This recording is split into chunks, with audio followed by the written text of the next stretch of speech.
Hello. Good afternoon to our viewers.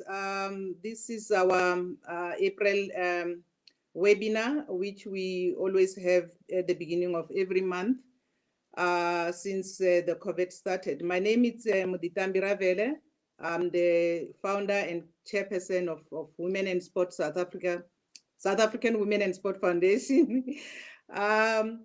As the trustees, we realize that most of us are already seasoned administrators or leaders in sports, and there's a need for us to actually focus on future leaders. But also we wanted to make sure that when future leaders comes in, they should be ready for the challenges that we had gone through in sport, and for them to be empowered. And we then linked with an organization in the UK, WISLA, to run women in sport leadership training, and they specialize in that training. But prior to that training, we realized that we need to run an advocacy training. So the group came in 2019 to attend an advocacy training, so that they should get the tools of how do we, which issues do we advocate for, which issues, which documents do we use as a weapon on challenging issues. And we've done that successfully. Followed to that was in March during the International Women's Day. Actually, that whole weekend, we then ran a training with 26 women. Initially, there were 30, but 26 finalized the training. We then had these 26 women on a group which we always interacted with them. And until now, we still interact with them. But what we wanted to do was that every year in March, we should be bringing a new group to train. We couldn't do that this year because of the COVID. And because our training actually have a lot of interaction and a lot of team building programs. So we thought possibly we should postpone it and not take a risk. We might end up doing it later this year, and we hope, God willing, we would be able to do that. So out of the 26 women, here are the five women. Even the moderator attended that training. And the others are also online. They are also listening. And I think you will enjoy them. You will enjoy their journey when they share their experiences and what they are doing now. And let's all of us enjoy their discussions. And over to you, Karabo. Take over your train and see how you maneuver your way throughout the discussion. Thank you, Karabo. Thank you, Mark. Good afternoon. Good afternoon, everyone, and welcome to the monthly webinar that SAWAFS holds, or the South African Women and Sports Foundation. And today we're focusing on a very important topic. We're tackling future women leadership, and like Umama Ndambi, she's played a massive role in trying to train a whole lot of women to come in and take over, and hopefully the ones that she's trained will also train more young ladies and take over where leadership is concerned. And I'm excited to be having conversation with the phenomenal women I'm about to be in conversation with. They are big hitters looking at the different sports sectors they're phenomenal women that just continue to break the glass ceilings. I don't know who to start with first, but they're just phenomenal. I think let's start it off with Dumisani Chauke. Dumisani Chauke, we know her as the Spa Proteas assistant coach, and the girls did well in the Spa Challenge that just ended, and Dumisani was very much a part of that. She's done so much when it comes to the world of netball. She's also started her own foundation, still grooming young girls, giving them those life skills and a whole lot more. Dumisani, good afternoon and welcome. Hi, Karabo. Thank you so much for having me. Sure. I'm excited regarding this, and the list is quite long. Looking at the roles that you play within sports, and you're still a part of training programs as well. I think we're going to touch on that because one would think you've made it, but why do you still continue to get the training courses? I think we'll touch on that as well. But I'd just like to hear from you as well how you'd like to really introduce yourself, how you would like people to know who Dumisani is. Well, to keep it short and simple, Dumisani Chauke is a Tsonga girl born in the small township of Malamulele in Limpopo. I literally was a rose that grew through the cement, that grew through the dusty streets of Malamulele, and I'm very proud of that. And I usually introduce myself, and I like to see myself as someone who brings hope to young Black girls who are still growing up in a village, in a township. I think I'm a living example of showing them that when you dream big and you work hard at it, you can achieve your dreams. And like you said, I'm not stopping anytime soon because there's always something that can be done. There's always something that can be learned. And that is what Wizla also opened my eyes and my thinking capacity too. So there's always more, Karabo. So I think for now, I'll keep it like that. Yeah. All right. And let's introduce another phenomenal woman. We know her as Mel. She is a Melissa Awu, who is currently serves as the USA Rugby. Hey, man, listen to this. The first female on this board of directors. Hey, Mel. And she continues to just do the things when it comes to university sports. Welcome, Mel.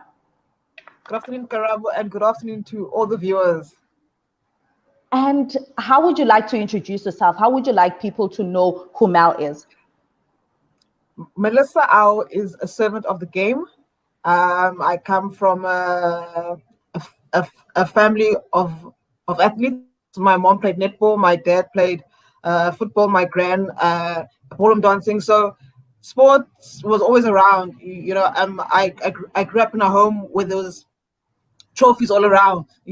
So the nice thing about my family is I was never forced to play a sport. It was just there, and you just find your space. So yeah, I first played hockey, and yeah, so I'm just a servant of the game. Yeah. So you played, and now you're in that leadership position, training others as well. I'm excited about this. All right, and another passionate woman, passionate looking at administration. I wonder if she played any sports, but she'll let us know about this. She was appointed the acting CEO of the National Football Supporters Association. She's also the founder and chairman of Shumba Football Development. I'm talking about Usiabulela Loyilani. Hi, Sia. Good afternoon, Karabo, and good afternoon to everyone that is watching this amazing stream this afternoon. Thank you for having me. Hey, you're all busy women, so thank you so much for making the time to have this conversation. I think it's going to inspire quite a lot of people. You grew up in the Eastern Cape, Sia, if I'm not mistaken, and you've really made your way, and we know you as a well-known administrator these days. But how would you like people to really know who Sia is? Well, I think with pretty much everyone that has alluded to it, to say where you're coming from. Yes, I'm from the Eastern Cape, Engalane, to be exact, just outside there. Just outside King Williamstown. I always say we can even walk to town, but I come from, I'm just a young girl who's always had big dreams.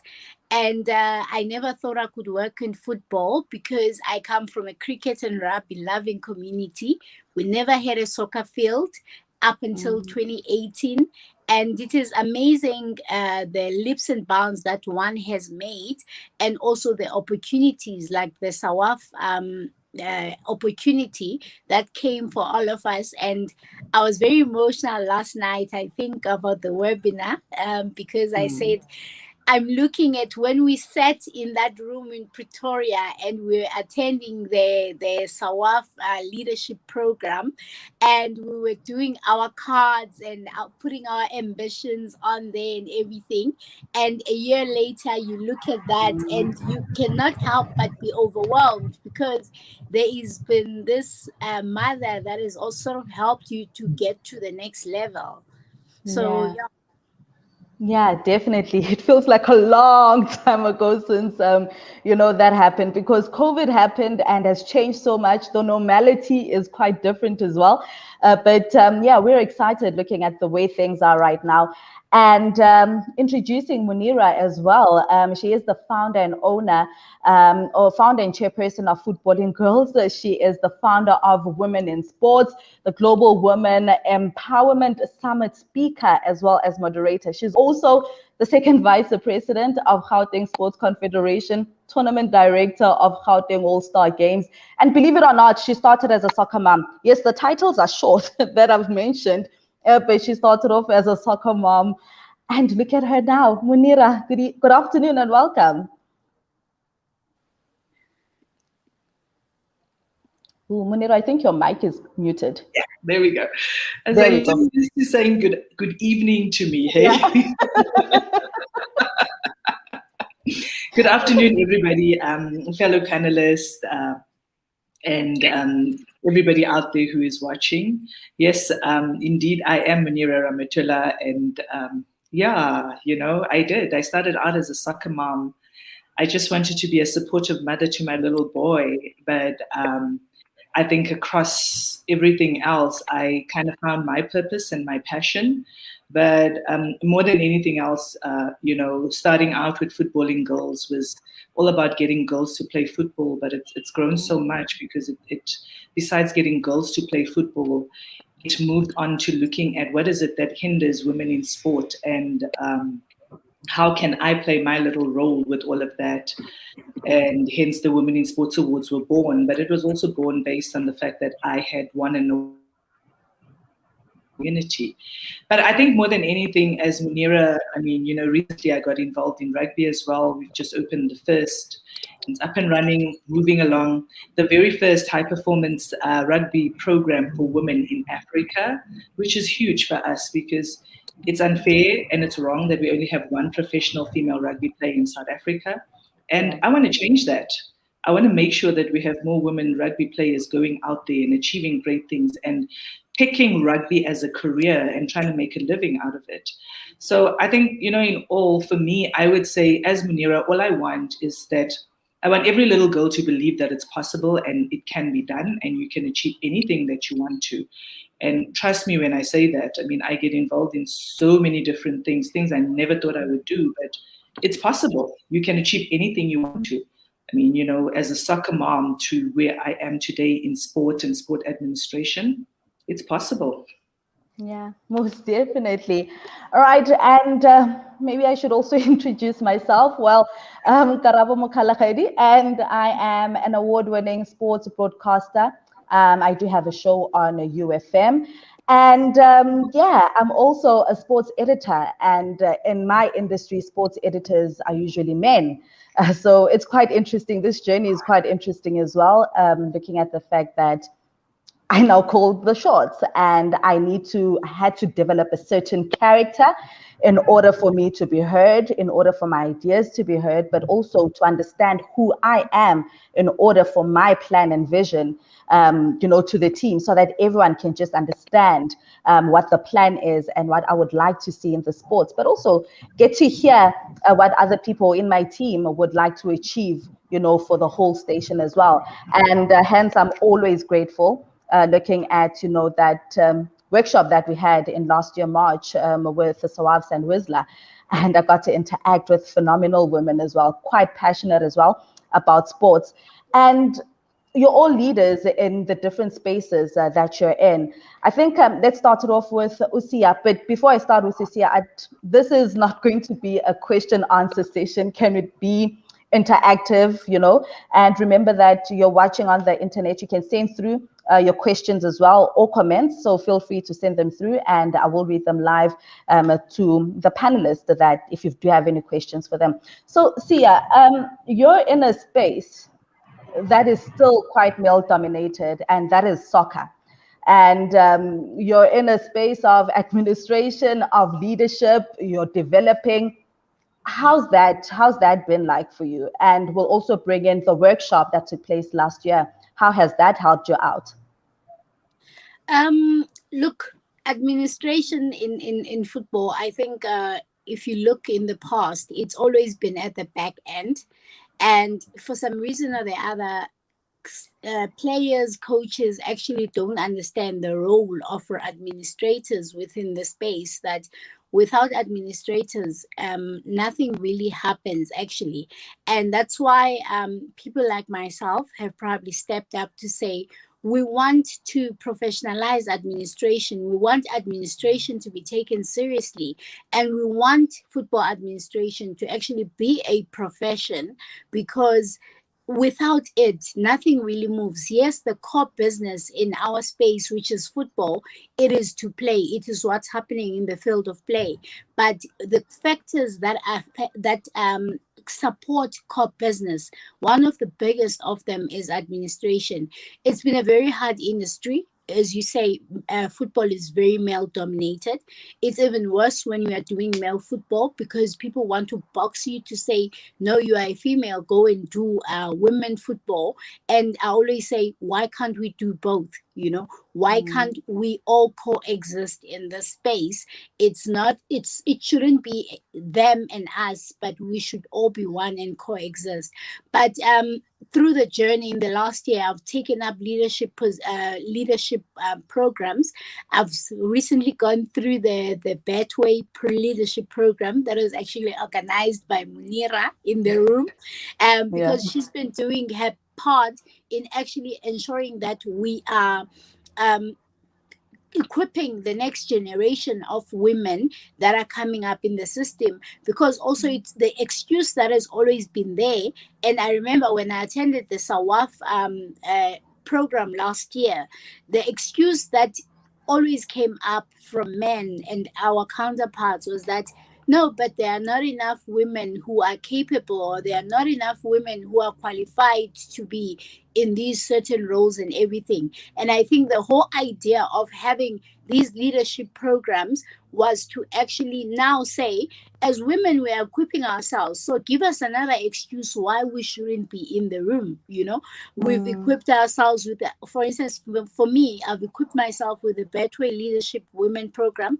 The SAWAF one was my first one, the leadership program with Wiesla, which opened up a lot of, in terms of my thinking and understanding of what leadership is all about, and what it means to be a leader. And also, I've just now started even attending the COSAFA Women Leadership Program.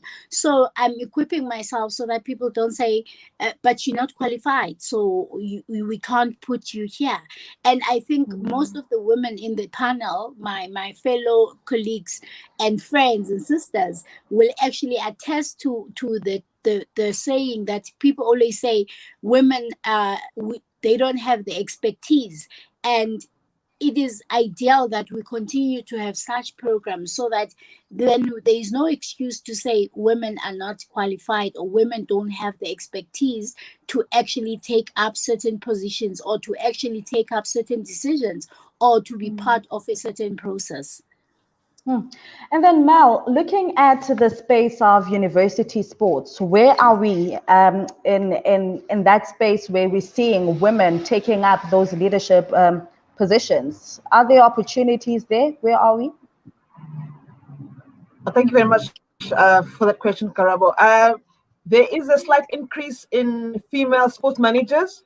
It's quite slow, but there is an increase. So I'm happy. We are keeping in touch, being a support structure, so we are there for each other. But we would like to see more female managers who are coming through. So what we are doing is that making sure that you have an intern in your office, a volunteer who is a female who you are grooming, So we are also making sure that the next ones do come through. Yeah.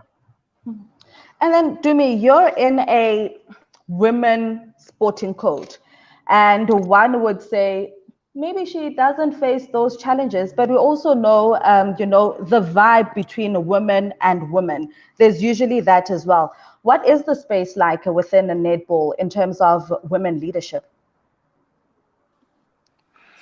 Well, yes, we can talk women to women in the actual sporting code, which is a female-dominated sporting code. But remember, when we operate in a space where we are competing with male sports. So yes, you can talk netball, but we've got, when we talk, say, media coverage, when we talk sponsorship, when we talk administrators, we still do have in the lower ranks, in the provincial structures, quite a lot of men that are in leadership positions. So yes, when it comes to women, I think we've actually realized that we are all fighting for and fighting towards and working towards one common goal. And it's quite important to sometimes just be able to put the differences aside. And that takes a lot of emotional maturity, by the way. I mean, currently we are working towards 2023. There's quite, everyone comes with their own dynamics. Everyone comes with their own different personalities, but with one common goal in sight, which is 2023. You can see the collaboration, the cooperation that is coming through from the districts to the provinces to national, because we're all working towards one goal. And it's important to be supportive of each other while working towards that one common goal. Yeah, that's true. And Munira, you're involved in different sporting codes. And obviously you do work with men as well. What is that like for you, especially looking at the different sporting codes? Are you heard? Are you still having to prove yourself when you walk into rooms and explain who you are? Look, I think that will never stop, where I always need to explain myself. But I choose as to when I need to explain myself or as to when I don't need to explain myself. I think it's something that will always be there, because it's a phenomenon that was created many, many moons ago and just keeps going. But I also think at the same time, as women within leadership, we've also got to identify what our shortcomings are and work on them. And that's one of the things that I consistently do is, identify. If I walk into a room, I need to know exactly why I'm walking into that room, and I need to know what it entails or what needs to happen. Because yes, it's true, I do get bullied. It happens. It's the reality of the situation. Or somebody does try to talk over me because they hear what I'm saying, but they don't want to hear what I'm saying. And I'm quite okay with that, because I think over the years as well, I've developed a very, very thick skin, because I tell myself that this is what I want out of the situation, and this is what I'm going to get out of the situation, whether you support me or whether you don't. I think you kind of get very good at maneuvering around a situation to get the result that you want. Because what I find as well is that at times you find yourself in a situation where you have the certain vision or you have the certain goal that you need to achieve, but somebody that might not believe, or they believe that, but this is how it's happened for 20 years. I actually don't care how it happened for 20 years. If it hasn't yielded results, we're going to try a different way. So you can either beat me in trying the different way, or I can do it on a different way, And I think that's a lot of the times that's where women kind of fall by the wayside, because it's always the fear of the unknown, that, but what if I stand on my own, then what's going to happen? I'm not going to have support structure. Look, you don't have that support structure if you're not being supported. It's senseless you sitting around a table and you're not heard. So if you're sitting around a table and not heard, find a way of you being heard. Whether it's working around that, it doesn't really matter. But yes, it does. But at the same time, I do have a lot of men within the structures that do support me, and do support what I'm, or what it is that needs to be achieved, or would support my ideas. But I've also learned along the way that I've got to have allies, where I sit there and I need to think, okay, who's going to support this idea? Let me have a conversation with them first. Which is one of the I learned at the workshop, or through Ntambi as well. We should always say, you've got to be able to learn to sit and say, how am I going to get support around this in order for me to get the idea ahead? And it's important, and you do get, yes, you'll get some who would support you, some who might not support you, some who feel that it's not the right time to present a particular idea. But when is the right time? When is the right time to be able to say, this is what needs to happen? And yes, as women, we know what needs to happen because we know what's happening outside there. We know the shortcomings. We know the gender inequality that's taking place and the gender parity and everything else. So when is the right time to have that conversation? Yeah, that's true. And Sia, for example, you've got a very strong personality. And from the workshops that we've attended, how has that helped you in order to get your conversation heard within that male space? Having been chairman of a club, a boys' club, it has been very hard, and also having to walk into those rooms or to try and get into these different workshops, it has actually been good for my growth personally, because during COVID last year, I got appointed to head up the National Football Supporters Association. I walked into a field where there were different characters. It was in the midst of COVID. These people didn't even know who I am and what is it that I'm going to tell them differently. And that's when now you go back to what you have been taught in class to say, what approach is going to work in terms of what I need to do.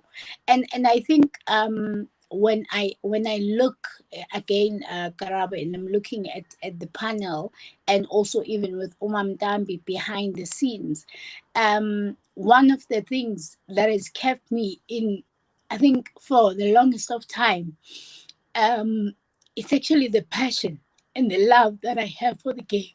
Because I think if I didn't have the passion, I would have left the game already because of some of the things that have happened. But also, I think what is making me so emotional is the fact that, they always say women are hating on each other. But also there is still that minority of us that are literally holding each other's hand to say, come, you cannot quit now. It is not time for you to get out. You haven't achieved what you need to achieve.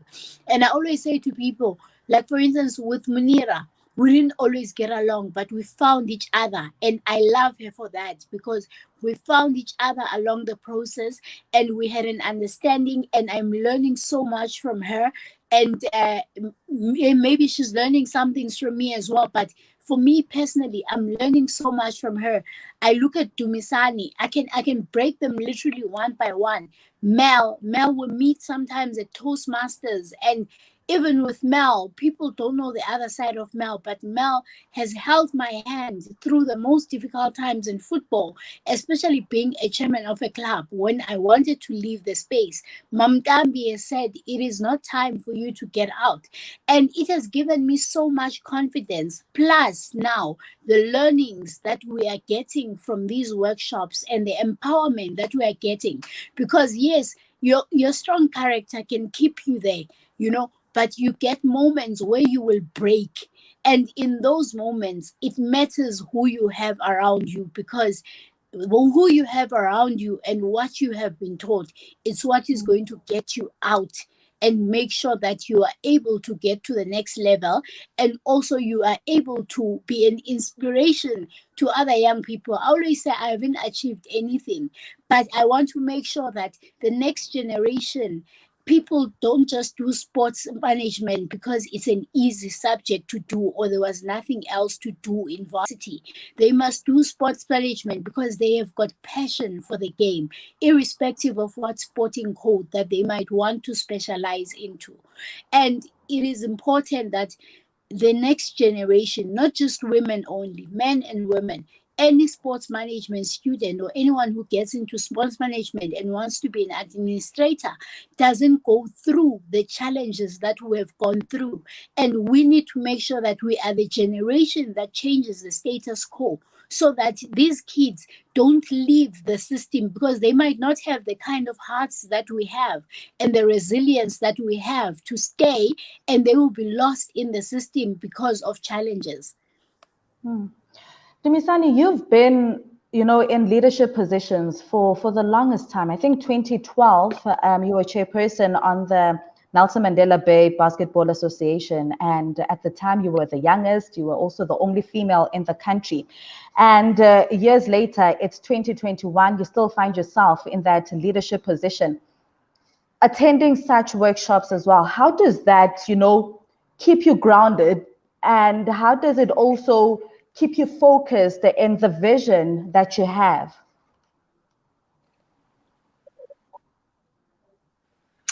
Well, Karabo, I think what kept me grounded and has kept me grounded, or still keeps me grounded now, is knowing who I am, having a solid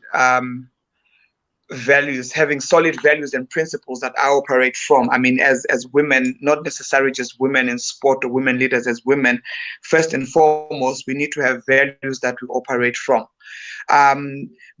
Back then, I think I understand why Sia got emotional, because back then when I was still in PE, leading Nelson Mandela Bay Basketball, I was surrounded by men. And the first question after I was elected in, funny enough, they vote you in and then they then question you. They then question your qualification. They then question your experience. They then question your decision making, whatever skill that they think you do have, they start questioning it. And lucky enough, I think I've been one of those people who don't really suffer much with self-esteem. Those questions were actually, I welcomed them because it gave me an opportunity to educate my male counterparts on what females can actually do. And yes, it opened up a lot of doors, but it came with a lot of hard lessons that I had to learn myself. Fast forward to where I am today, resilience, integrity, time management, self-management, emotional intelligence, decision-making. Those are just some of the skills that we learn and we pick up along the way. I mean, but also, I didn't start off just as an administrator. I started off as an athlete myself. So some of those life skills I learned while I was still an athlete. When I then transitioned into administration, I took some of those lessons with. And now I literally do half-half. So I'm an administrator where I sit in an office, and I'm also physically on the pitch where I actually do coach.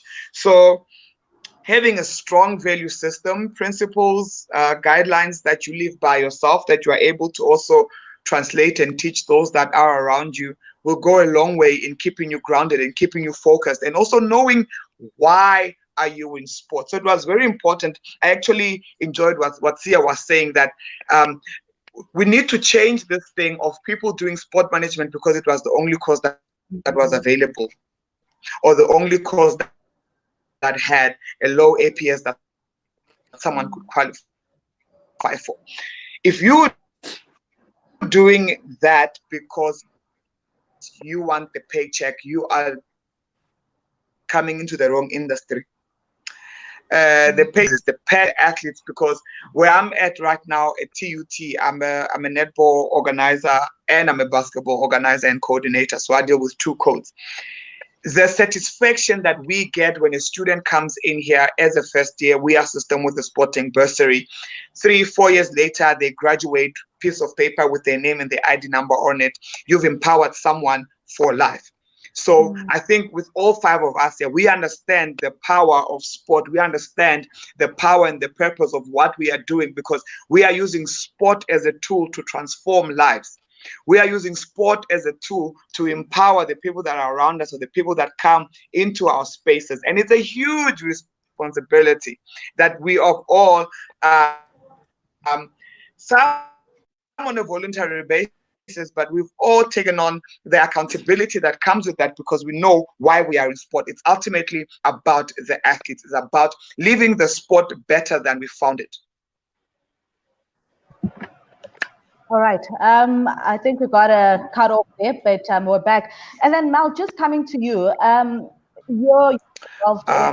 think Karabo might have gotten cut off. I think she's back now. All right. Are we good? Can you guys hear me? Yes, you're back. All right. Thanks. All right, so Mel, wanted to ask, you're involved with university sports and in leadership positions there. As a former player, how is that helping you out? Also just looking at what is also good for the athlete. Yeah, I got quite emotional when Sia got emotional. As I mentioned earlier, I played hockey, and I would say I was a mean hockey player, right? So like any other athlete, I dreamed of wearing the green and gold, right? And in order to make the SA team, you had to go to the provincial trials, So I was invited, and then in order for me to make the team, I had to pay. And at that time, my mom was unemployed, so I had to withdraw, meaning that dream of mine to ever be in the SA team was crushed. But today in my job, I get to motivate and to approve funding requests for athletes to go and to represent SA, so that brings so much reward in my life that what could not be done for me in those years, I am providing, and I see they smiled and they go and present and they wear the green and gold, and that, that is just one highlight that it's just almost the best part of the job, so it's, yeah. Yeah, there was a question that came in earlier, and Dumisani, I think you can help out with this one. So I think it's Florence. Florence was asking, saying that she's got a club at home. Maybe it's just a bunch of girls that she's training at home. But how does she then get the qualifications when it comes to coaching and umpiring? Okay. So is this netball, Karabo? Netball. Netball, yes. Yeah.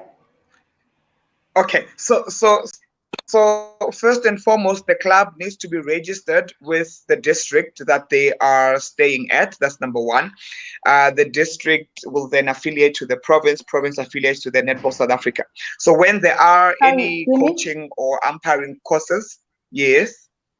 Sorry, can I just come in? So the question is, I'm currently coaching a residence netball team at UJ. Currently, I'm researching as to where to do netball coaching and umpiring. Yeah. Okay, UJ, so that is Johannesburg district in Gauteng. So UJ is easy. They can go to the UJ netball office. Bongiwe Msomi is at the netball office and inquire on the upcoming coaches and umpires courses that are happening in Gauteng. And those dates are usually sent out. I mean, Gauteng Netball did send those dates out earlier on. I think there is one that's coming up that might be happening right here in Tshwane at Tuks. So she can just inquire at the UJ netball office, and they will assist her with the details and the costing thereof. All right. So remember, you can just send through your questions as well, and you can address them to anyone in the panel if you do have any of those questions that you'd like to ask. I'm just going through some of the questions as well. One coming through from IT saying, ladies, I recently started a soccer club. How do I equip myself to be a credible leader? Munira and Sia? Okay, I'll answer that. I'll take it. Yeah, Munira. Okay, I'll take that.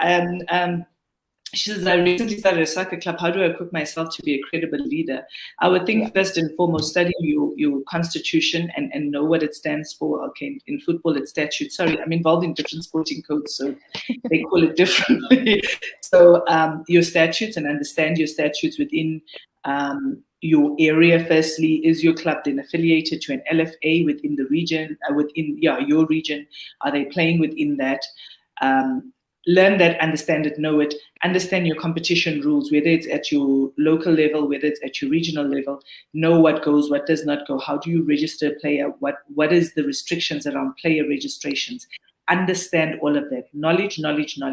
But also look out for courses on leadership. I'm not sure what area the lady is in, where they would then equip you on you know, just other basic admin stuff, which is then basically your club finances. How do you manage your club finances, which is a very important one, because that is how non-governance starts occurring, especially at the football clubs, because people don't record how money comes in, people don't record what the money is being used for, yet you still want to go out there and go and try and get sponsorship and stuff like that.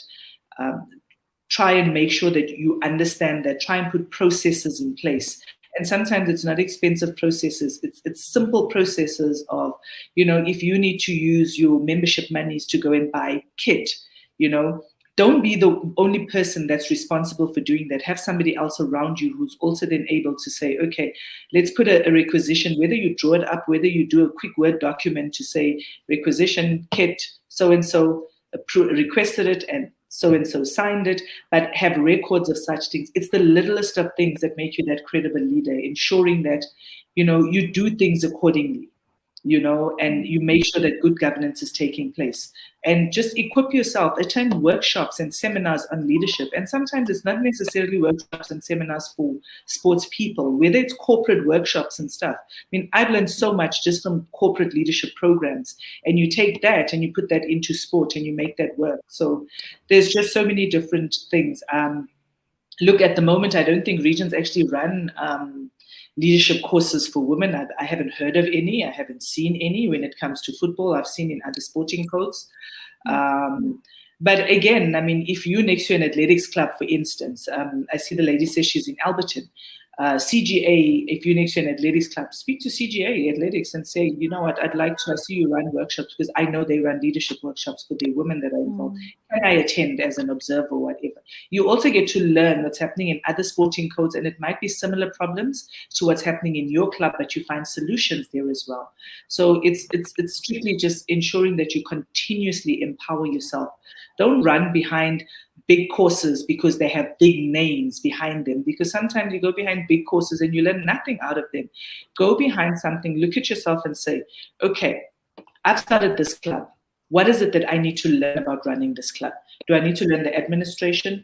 But before even getting to the other part of the administration, your statutes, know them, understand them, your competition rules, know them, understand them, your registration processes, how and when you can and cannot register players. It's the simplest of things. Is you're giving out so much information. Is such information though available? Let's say it's someone that has never attended a course. You know, how accessible is such information, Monira? Look, as I say, when it comes to football, I haven't really seen. I know now and again, when Fran was at SAFA, she used to run those administration courses, but it was strictly for women who were serving within regions, you know, who would then attend the administration courses. But it's research, like just keep aware out there. Make sure you follow the SAWAF's page. Make sure you follow Sia's page, like, you know, make sure you follow girls or other sporting codes as well. Because as I'm saying, it's like, I mean, you're in Alberton, you come across a CGA, for instance, so your Central Gauteng Athletics, and they run courses or they're running whatever. There's nothing wrong with you saying, can I attend? I know where the Kuruleni municipality, they run certain workshops as well, and they put that on their social media. You've got to be alert. You've got to be out there. You've got to be checking different things. You know, I mean, some of us, yes, we do run leadership courses, we do run workshops, but when we do that, we look at people within certain structures as well. Put yourself out there, but also understand. And sometimes it's not even a structured course. It's you having a conversation with a Sia to say, hey, Sia, I see you doing this and that and that and that and that. How did you get to that? I mean, that conversation can be so empowering to you, because you think you know it, but you don't, because she might have gone through a different path and gotten certain decisions out of it and learned how to make it work out of that. But self-investment, very, very important. Self-empowerment, self-investment, never stop learning. What I found is that how I basically the workshops was I found women in football who were serving within structures but actually didn't know what their roles were or understand why they were there. And that's why I started the workshops, because I felt they needed to understand their role and understand why they're there. They're not there to tick a box. They're there to play an important and an integral role in the development of creating future leaders in the sport, but also empowering their clubs, on growing. Because I think sometimes, especially in football, people have one team within a club and they feel, you know what, it's enough. It's not enough. There's so much more that you need to learn about what it is that it would take for me to grow a club.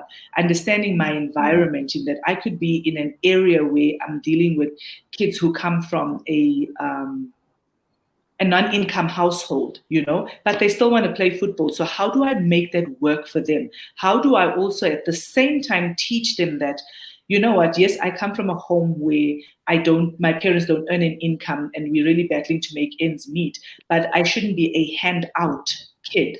There's so much that you can teach those kids, but also empowering your club as well into growing, because then you teach them simple entrepreneurial skills like, okay, this Saturday, guys, we're going to make pet cooks and we're going to sell. You're teaching them that if we don't have, this is how we can actually try and make something out of it and try and have. Yeah. Wow. Sure. I think can I just add on, sure. on what Munira has just said, because she's covered pretty much everything. But I think one of the most important thing as well is that I've noticed this tendency that sometimes we want to sit and wait for things to be handed to us, as opposed to actually we fortunately live in a world of social media now. There is so much that is out there, such that you can follow certain people because they will always be putting out information. You can read, just go on Google and research an article on integrity, or research an article on how do I manage a club, and it will actually give you pointers. So you invest in yourself in terms of your knowledge, and by the time the workshops come and everything, you already halfway there. It's just a matter of them validating that what you are doing is in line with where you should be going. And I think also, to a large extent, one of the things I learned is to identify mentors, identify people that can mentor you, or you can go to for advice and everything, just to keep in check that am I still going in the right direction. Sure. Very insightful conversation. Remember, you can also send through, questions that you may have. I'm seeing a whole lot of people just appreciating every one of you in the panel, and saying that you really are inspiring them. And, we attended this course, and it opened up our eyes, especially when it comes to who we are. You thought maybe you're doing something right, your personality is right, and so forth. Mel, for you, you're quite reserved and in leadership position. How did this course, how did this help you out in terms of, people not taking advantage of you? Because people will just take advantage. I'm also talking from experience in that regard. Yeah, I remember the specific topic, and I remember my partner was Munira. It was having the difficult conversations, and obviously, being a leader, you're gonna have those difficult conversations, whether it's with a male, a female, your superior, and that for me was I learned a lot, and I put it in practice. At the course, so that for me helped me to go forward and to have the conversation and to win over, my argument. So that was my big take home. Yeah. And what was it like having that first conversation, that difficult conversation? You don't have to say with who, but what was it like? You won't believe it happened the very next week, so it was with a colleague, a male colleague, so but I was happy that I went through the steps. in class, and I handled it well, and we agreed that things need to change, and they did change. You know, so the course is practical. You know, you do what you taught right there. You know, so that was cool. Yeah. Yeah, that was really cool. I remember I had to have a difficult conversation as well. And I was like, "Shoo, am I ready to have this?" And I called Sia first. I'm like, "Sia, I think I'm about to have this conversation." And I think that's what I like about this group, where you're also there for each other, and I think we'll always be grateful to Sawabs and Whistler for this. Yeah, so Sia, I'm just going back to you as well. Just looking at, I know we don't have much time left, but just looking at,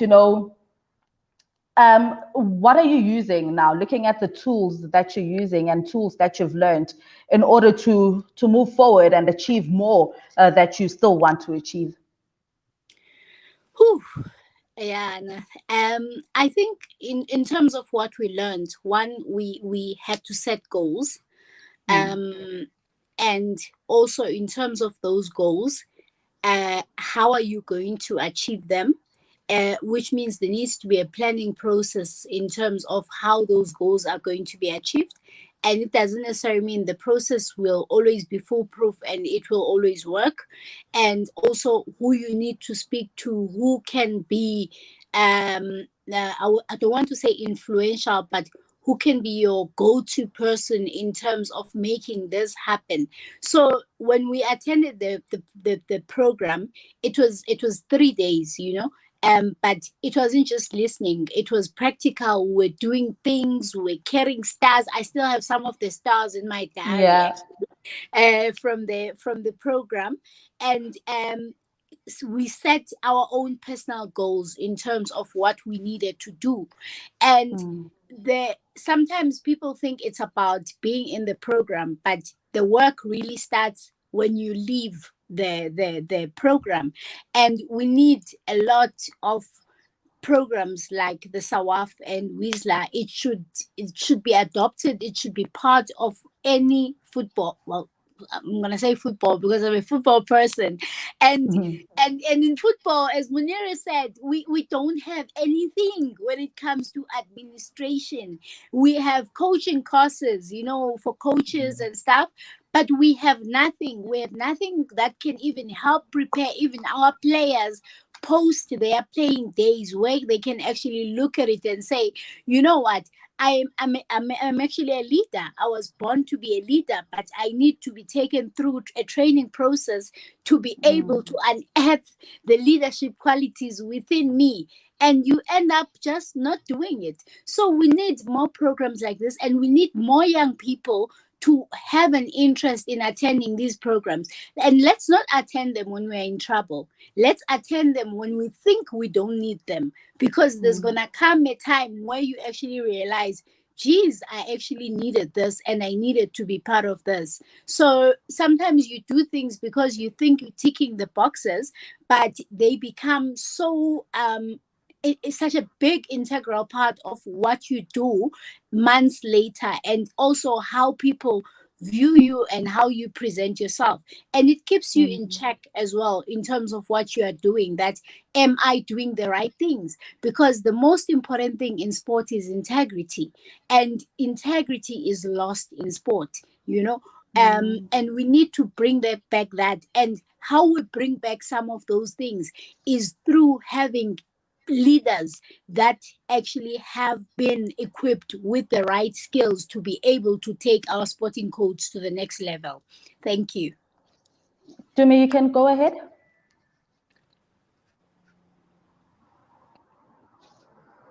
Dumi wanted to add on to what Sia was saying. Dumi, you can add on.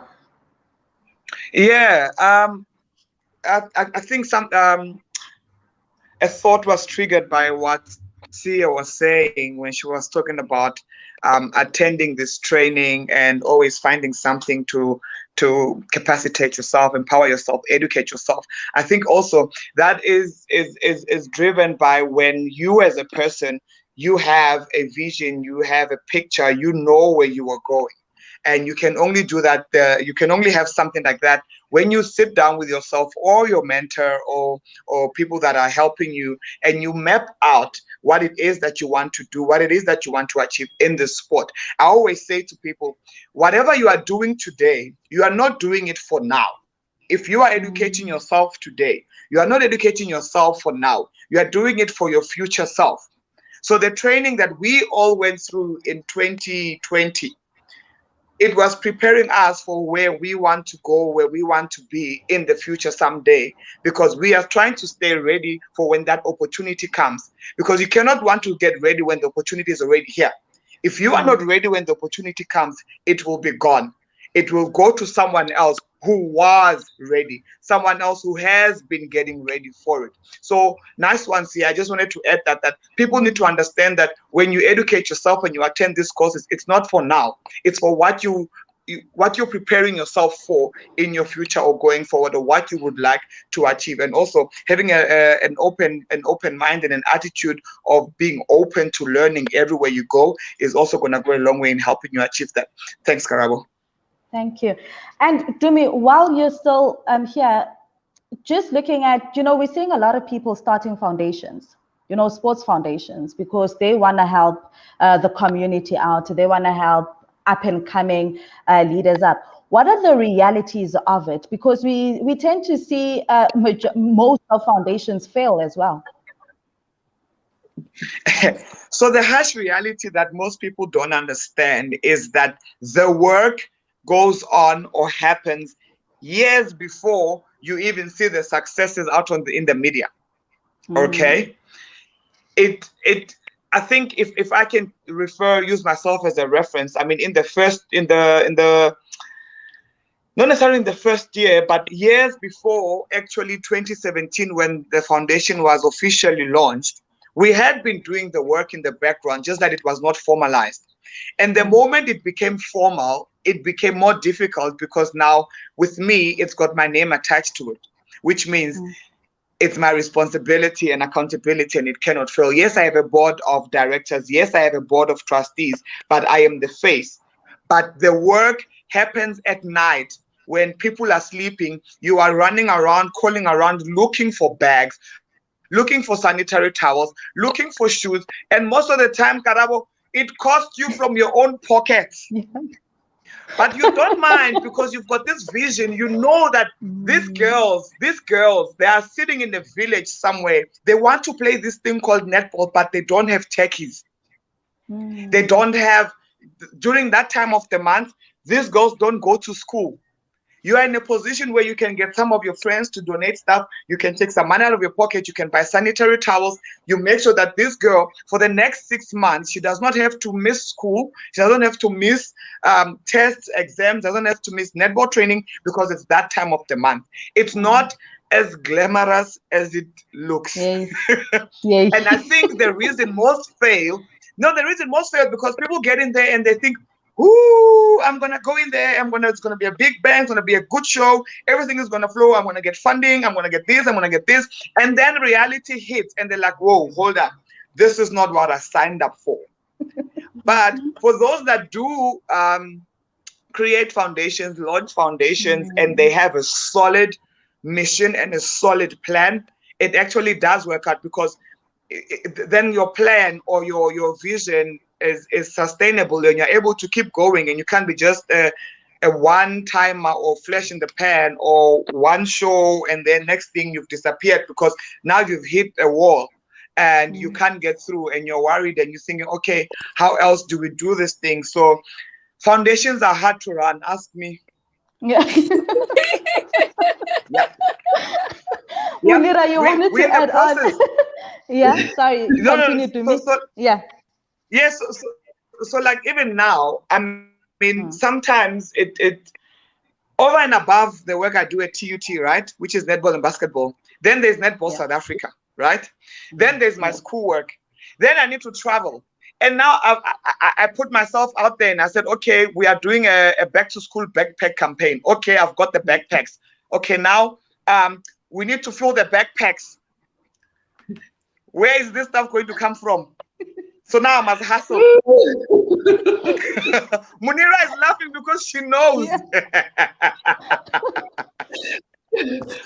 She knows. And that's it for me.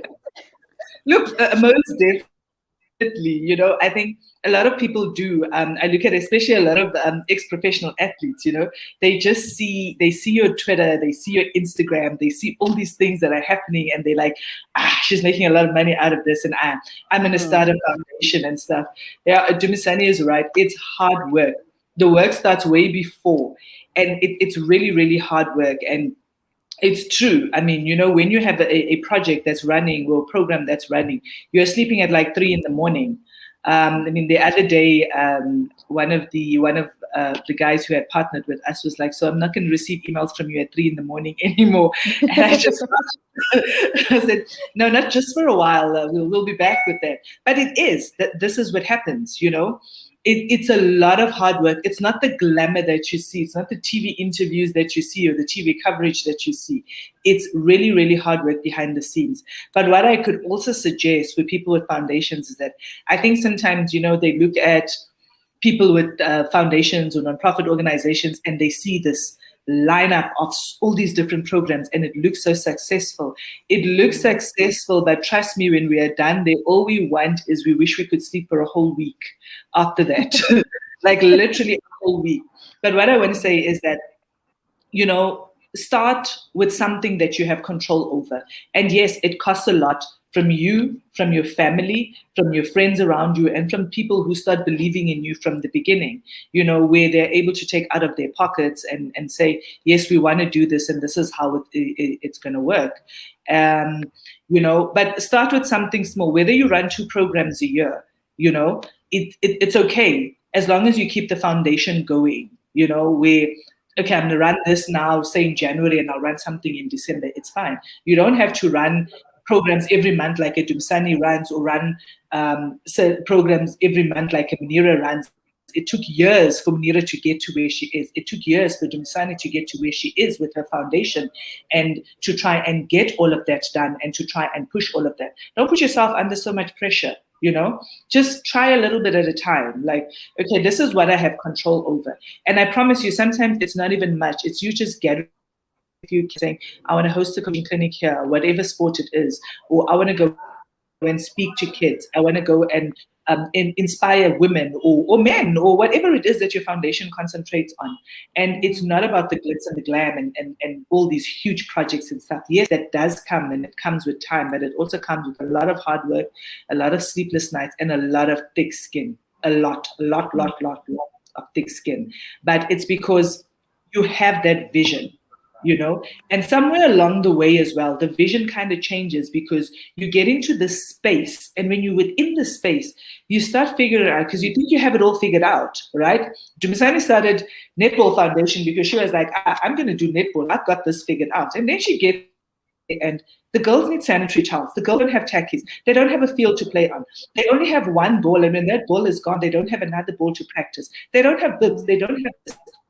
And things start changing because you also, as the person who's running this organization, become so overwhelmed because your main purpose or your focus is, I want to help and I want to change a life. I want to change how things are being done, or I want to give that little girl hope or that little boy hope, you know, and you don't want to let them down, but also allow yourself to change with the situation and the circumstance along the way.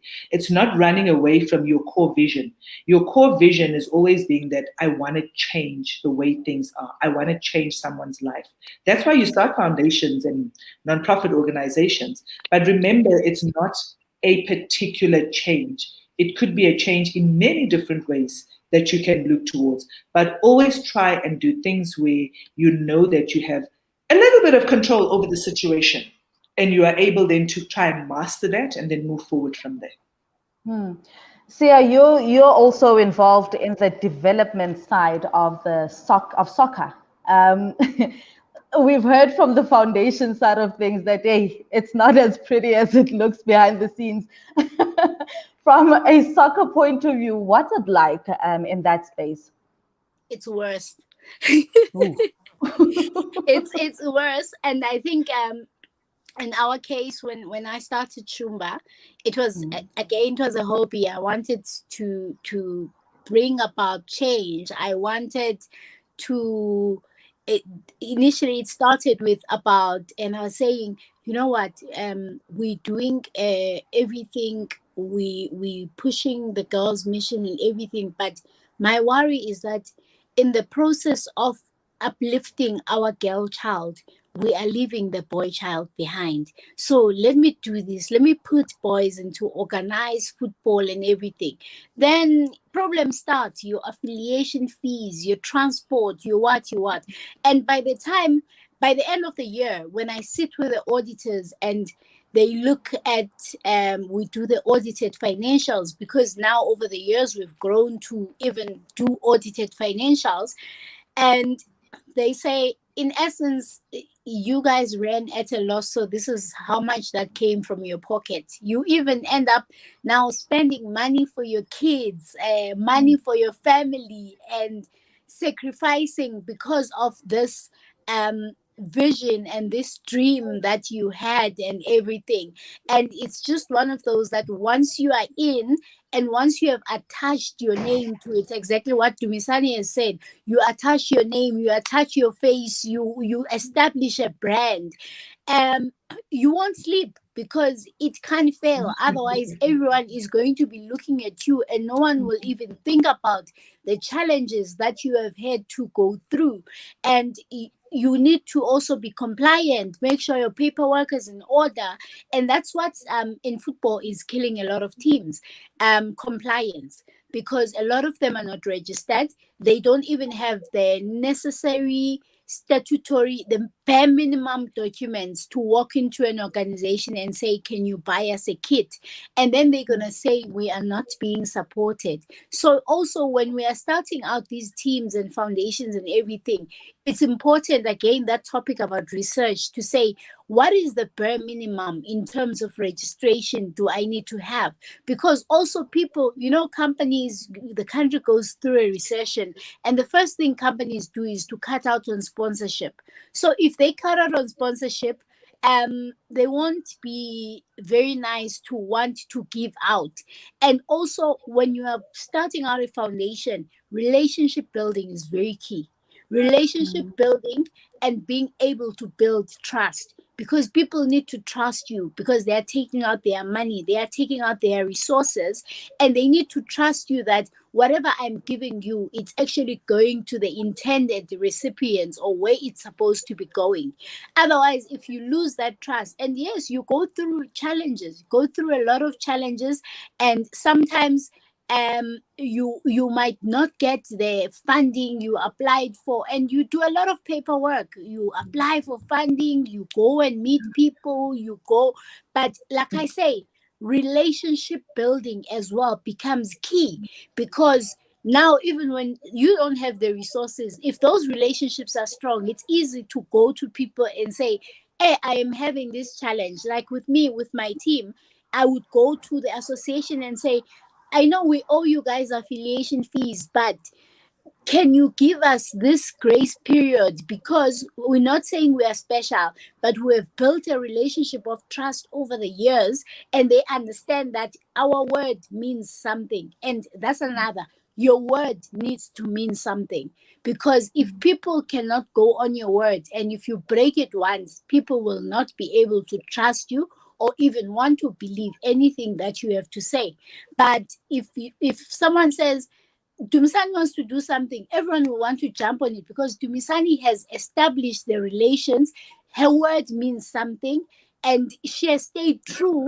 And we know that when she says she's going to this place, it's really going to go to that place. So we fail sometimes because we do not deliver on the intended promises or on the promises that we make. And sometimes we must just not make the promises if we can't keep up. And then, Mel, in reality, then there's people that, that would like to start foundations, or NPOs, or help communities out. But then there is a sense of self-doubt. There is no confidence. And I'm posing this to you, Mel, because you are the executive director of Toastmasters International. how do we then help those out? How do I help myself out as well, in terms of trying to start a foundation, but there's no confidence in myself? I would take the person through what you want to see happen in the future. So you tell me what you see happening in 10 years' time and all that. And then I would bring you down and say, okay, now the first step to get there is to do this. And to break those into small steps that are achievable, So just break it down to reality. You want to be there, but now you have this, but you want to be there. How do we get there in baby steps, So try and build it like that. Yeah, most definitely. Confidence is really important. And ladies, how do we then help the young girls and boys as well, that would like to be future leaders? What do we say to them? How do we assist them? Maybe there's, a group of boys that are playing in the street and that's it. That's all they see. How do we then help them in order to take things further and become leaders themselves? Anyone can take this up. Okay, I'll take it. Okay. I think, there's always this debate as to whether leaders are born or leaders are made. I think both have valid points. Sometimes people don't see themselves as a leader, but you on the outside see leadership qualities in them. Yeah. I think it's so important. You're talking about boys playing on the street and that's all that they see, or they're playing within this team and that's all that they see. Again, it goes back to what are we exposing them to?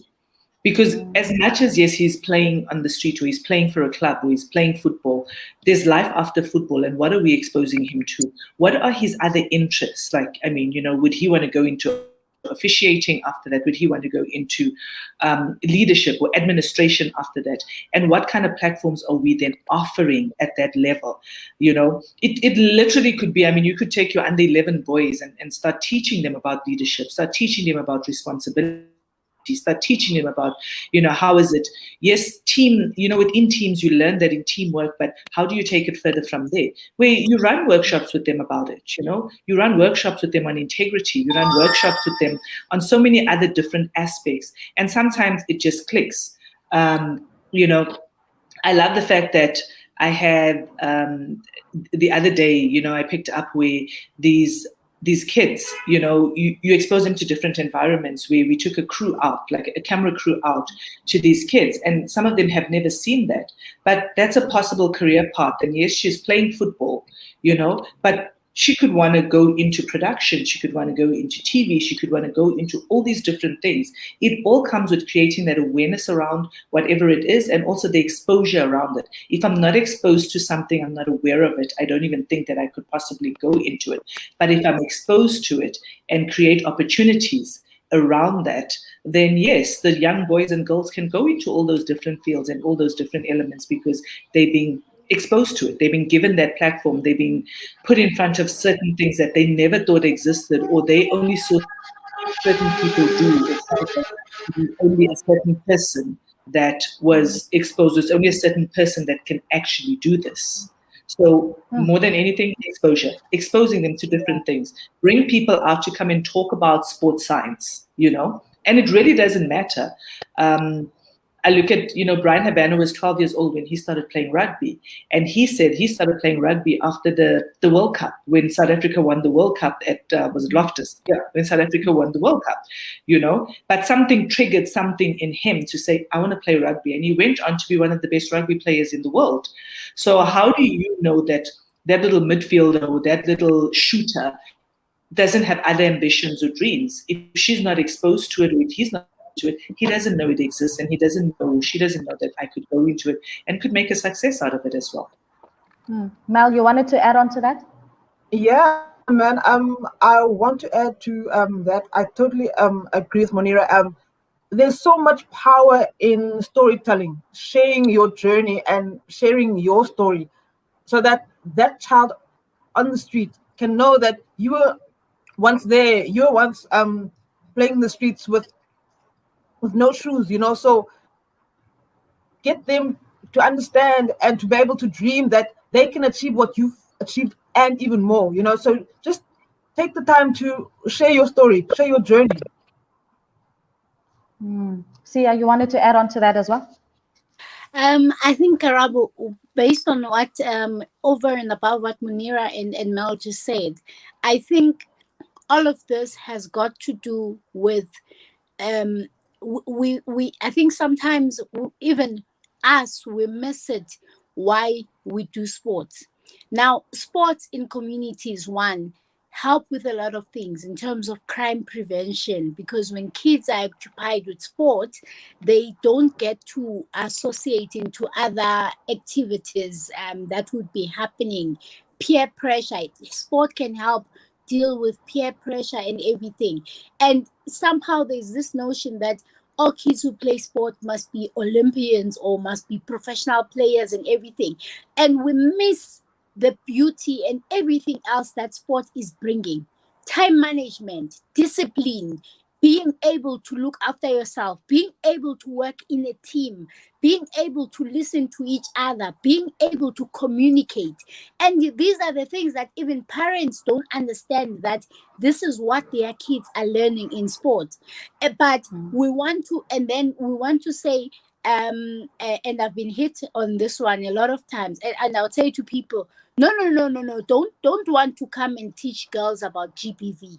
Go talk to the young boys how to treat the women in their lives, because then we won't have GBV issues if we are teaching them at a young age.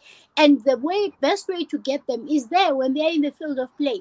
You teach them these things. You teach them the value of education. And this applies for both young girls and boys.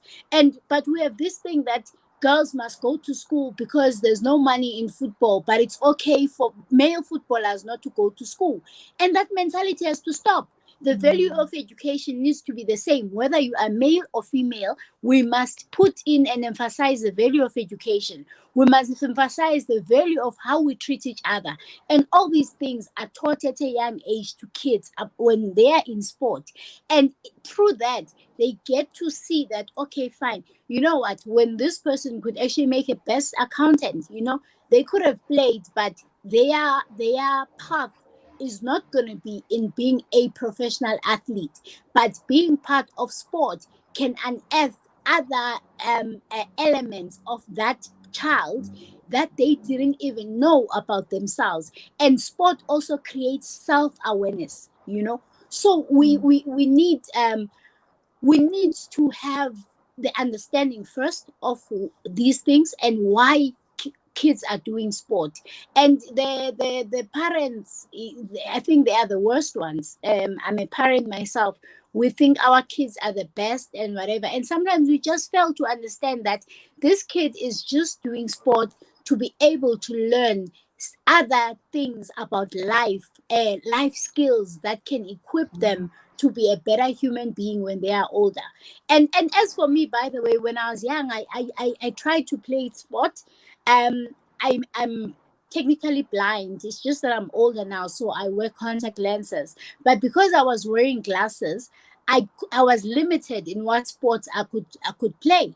As a result, I ended up not playing sports. I don't even know how to kick a soccer ball. But that didn't limit me from being involved in football. So we also need to look at how we channel the kids in terms of and why they are doing sport. Sometimes it's not necessarily about being a professional, but it's also about teaching other elements that can get you out of trouble as well. While we're having that conversation, as a leader, there's a player there. You can see maybe they must try admin, or they're just not good with the sport on the field of play, but they really love the sport and passionate. How do you then break it down to them that, hey, maybe try the admin side of things, but not on the field of play, back on the table for anyone to take? I think for me, Karabo, because I run a team, it's always when you come to the team, I make it very clear. And I will tell you, when you come here, not all of you are going to be professional players. In fact, maybe none of you will make it as professional players. But when you are here, you are here to learn certain elements. And that's why within our program, we'd even try to help them, to channel them to go attend coaching courses, the ones you see that, you know, this one can be a coach. And also when they're nearing matric, you put them in learnerships and everything. And I think through that, we've even achieved some, because two of our boys are working for some big IT companies. And also you sit with them and you say, what is the bigger picture? You know, yes, you are playing football now, but what is the dream? What is the long-term vision? What do you want to achieve in everything? And based from having that honest conversation, you can already even start sharing now articles with them about stuff to read, so that you can start increasing their appetite towards the direction you are sort of channeling them towards. Is there anyone that would like to add on to that? Are we good? I think, let me add a little quickly. I think, you know, any sport is very much a cutthroat. And yes, sometimes the person might really have the heart for it and not really have what it takes. But at the same time, I'll still go back to Jamie Vardy from Leicester City, who signed his professional contract when he was over 30. And, you know, at times it's subjective as to whether somebody is good enough or not. At that point in time, it is subjective. So look, it all depends. But I think, you know, first and foremost, when kids get into sport, it's about having those honest discussions and conversations, because it is a very cutthroat business. As a mother, yes, I might feel, and fortunately for me, I was never one of those mothers that sugarcoated things when my kids played sport. You know, I was very matter of fact about it. Like, you know, today you had a good game, or this is what you did wrong, or whatever the case is. And I think it's very important to have those conversations with kids, but also very important, Sia's laughing at me, but also very important is, as much as I can say to you, Karabo, you are not good enough. I don't think good enough is a good word. Like, Karabo, listen, I don't think this is what you're cut out for. Why are you here? You know, understand why the child is there, but also understand, because sometimes it's like parents, they say, hey, there's a soccer club down the road, just go and play football there. And the child is not even interested in it. Does the child have interest in it? And what is your end goal? Because yes, I might come and say, I want to play, but my end goal is to be a coach. You know, so I need to understand what's going on the field. There's so many different elements of it. But the bottom line is that honesty, and teaching kids to start having honest discussions with themselves about what their capabilities are. I think so much more would be solved if that happens. Like, really, that honest discussion that you like, really, you know, I mean, I've stood on the side of the fields where, you know, because your team did better, and obviously your team was of more of a certain race, then they were told that no, they cheated, or they were called derogatory names and stuff like that. And for me, that's like a no-no in sport at the end of the day. You know, you basically, what you're saying to this child is, that child is not good enough, you are, but even though you didn't play well, you couldn't do what you needed to do, but you're still better than them. That's the dishonest conversations that parents are having with their children, and it's wrong. Have honest conversations with your children. You know, if you're beaten fair and square. What is it that you need to go back and work on and develop from there? You know, if your child is not good enough, they're just not good enough. It's the way the world works. You know, it's the way the world works. These are conversations that need to be had. But as much as, yes, it is the way the world works, what is it that you can channel this child into within this sport that they love, but would never wear their national colors or a professional team color? What am I going to channel you into, or how are we going to help you get that, but stay within the sport and you know, and then still contribute somehow and still stay within something that you love? You know, I mean, you get kids that as young as 12 years old are level 4 referees. And it's because parents identified that and they were like, no, let's get you into refereeing because you're still on the field every day and you are learning, you know. And yes, they could grow up to be professional referees, but they're still staying within that sport, and it's something that they love, but they're channeling it somewhere else. And then just going back to a question that Mel answered earlier, I think I'd like to hear from you three ladies as well. What would you say was your biggest takeout from the workshop, the Sawavs and Wisla workshop? Dumi? Thank you, Karabo. I think one thing that not necessarily a takeaway, it was a wake-up call. Can't remember which day it was, and basically, all I remember was the facilitator saying, "We need to stop being so modest about our achievements." Yeah. She said we need to stop watering ourselves down because sometimes we feel like we need to water ourselves down so we can fit in certain places. Maybe you were not meant to fit in. Mm. And Yeah. and I think that, yeah, that's one thing that till this day it still rings in my mind, that we as females, I mean, if you, Karabo, were to actually read the full profiles of everyone on the screen right now, people that are viewing at home, they will be shocked to the core what the women on the screen right now have done and have achieved. But because we are women, we tend to water ourselves down because we're like, no, it's fine. Nah, it's okay. It's like someone telling you, you look beautiful, or your dress is beautiful. The first thing you're going to say is, no, don't worry, give us the price. Yeah. Instead of saying, oh, wow, thank you, and you take the compliment. And that was a mind shift for me from that day. Stop watering myself down, stop being so modest about everything. So yeah, that was a big one for me. Thank you so much.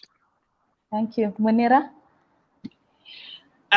For me, I think, the workshop had come when I was really going through a very, very difficult period as well. But I'm very headstrong.